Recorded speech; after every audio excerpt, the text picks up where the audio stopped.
Suns are 8-2 in their last 10 games, 9-3 in their last 12. And yet, if you look over the teams they played during that 10-game stretch, 12-game stretch, wherever you want to draw the line, it's not going to knock your socks off. It's not going to blow you away. We've talked about the schedule, who they haven't played, who they've beaten, who they barely beat, who they lost to. Right.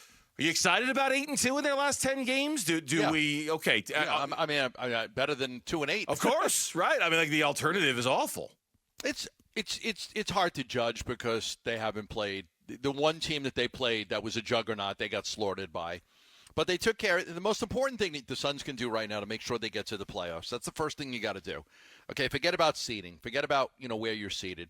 They have to make sure they get in the playoffs. And at all costs, try to avoid the play-in if you can. And the best way to do that is to beat the teams that you're supposed to beat. And we can complain all we want about how close these games were, but they did beat Washington both times. You can't lose that game. So you may not like the way they're playing in some of these games, but the most important thing is to win these games. And if you look at the 8-2 stretch, they beat Washington twice. They beat Atlanta. They beat Utah. They beat Detroit. They beat Brooklyn. They beat Charlotte. They beat the Lakers. Now, only the Clippers have a winning record. These teams are terrible. Washington 6-39. Brooklyn's 14-33. Detroit is 500. Charlotte is 12-31. Utah is 10-34. Atlanta's 2 games under 500. So, I don't know. How do you feel about those? Okay, those first wins? of all, I'm looking at your email right now, and you did write in your email fool's gold. So I'm convinced now that the kids on the other side of the glass decided to play What a Fool Believes, because that's exactly what we were going to talk about here. Subliminal message. I think there's a little something subliminal about that they went What a Fool Believes, but they're going to deny it all the live long day. What do I think? I think that yesterday was a good start.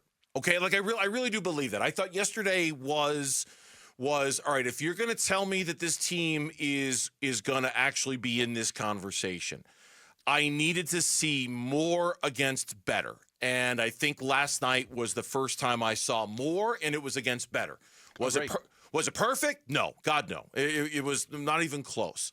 But it was more of the things we needed to see against a better basketball team than we've seen the last couple of weeks. And for now, that's good enough, right? Like, good enough is good enough. And for now, that's good enough. It's good enough to see him playing with energy, and it's good enough to see him playing connected, and it's good enough to see them, they didn't protect their leads and, all the things, but I thought they played. Certainly that first half was one of the best halves of basketball we've seen them play in a long, long time. And I just thought, Gambo, it's hard to put a number on it. I just thought they played with a spirit last night that we haven't seen a lot of lately. There was a lot of energy, I thought, out there on the floor. Yeah, and I think they ramped it up a little bit because they were playing a good team.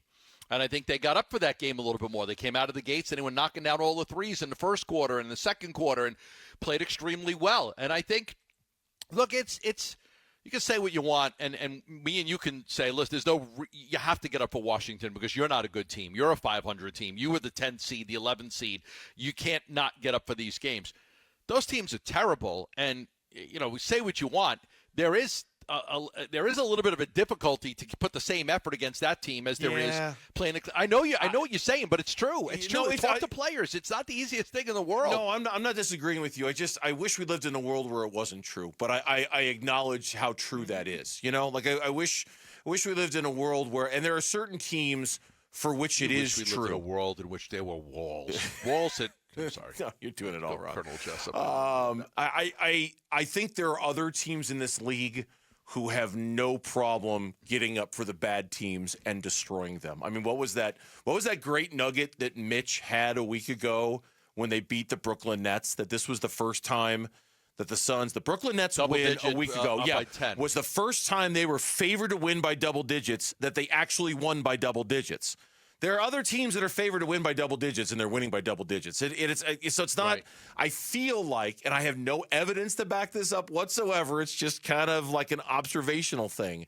It feels like it happens to the Suns more than it happens to anybody else. Like you just don't get up for this team, and now you're scrambling in the last 2 minutes against Charlotte or against Washington or against whomever because you're not mentally strong enough to be ready for it. So who knows? Maybe the schedule getting tougher in a weird roundabout way is the best thing that could have happened to the Phoenix Suns because it almost forced them to concentrate more. Right. Forced them to be better when it matters most. Yeah, there is no – I mean, you're going to go right from the Clippers Then you're going to go to the T-Wolves, Yep. huge game. Then you're going to go to Golden State, really big game. Now, you'll get a little bit of a break with Portland, but you're going to play Portland on a back-to-back.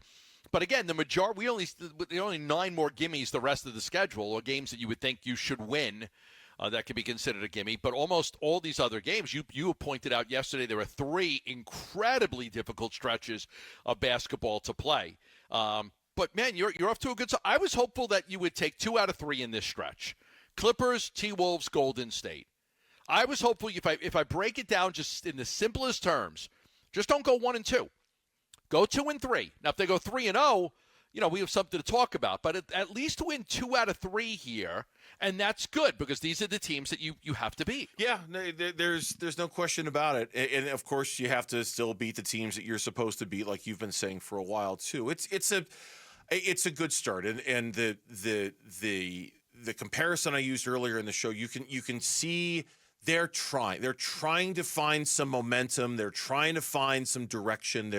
You can see them working hard because there's still a lot of season left. I mean, man, for all the doom and gloom and bad and this is wrong and that's wrong and everything that we've talked about with this team for the last 2 months, you look at the standings, and yeah, they're in 8th, and yeah, they're not that far from not being in the play-in tournament at all.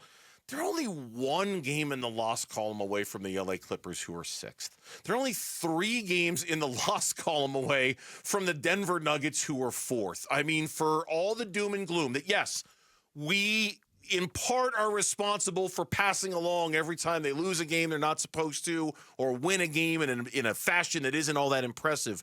For all the doom and gloom, you look at the standings, and they're right there. They're right there if they can just find a way to be consistent and steady when the schedule gets tough. Now, when it gets really tough, I don't know. I don't know how this team is going to do when they play Boston or when they play OKC or Milwaukee or Cleveland. I don't know how they're going to do. Well, we did see Cleveland. Well, okay, the one game we did, but but they don't. Their most impressive win they have all year is against Denver on Christmas. Okay, they other than that, they've beaten Dallas a couple of times, they've beaten the Lakers a couple of times, they've beaten Clippers a few times. Those are all good wins, but against the elite, I have no idea how they're going to do against them. Baby steps, man, small moves, one thing at a time. You got the Clippers, they're a little bit better, beat them.